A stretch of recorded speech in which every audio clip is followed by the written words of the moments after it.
Diffusion of innovation, biomedical engineers at NASA. Compatibility is how well a biomedical engineer would fit in with the work being done at NASA. At NASA as a whole, biomedical engineers are not trained in all the aeronautical aspects that are commonplace here. But a biomedical engineer could easily jump into the work being conducted in the bioengineering branch, like that of developing long-term life support for space travel. Complexity is how challenging it is to get a job at NASA for a biomedical engineer.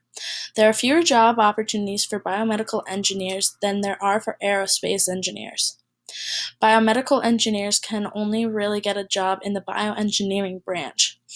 But as there are less job opportunities, it becomes much more competitive to get one of them. Relative advantage in case of a job is proving to NASA that a biomedical engineer is a better fit for a job than a previous engineer.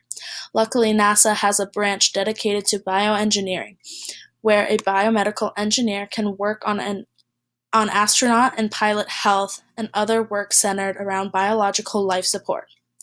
Trialability is the trial basis a professional can use to see whether NASA is the place for them.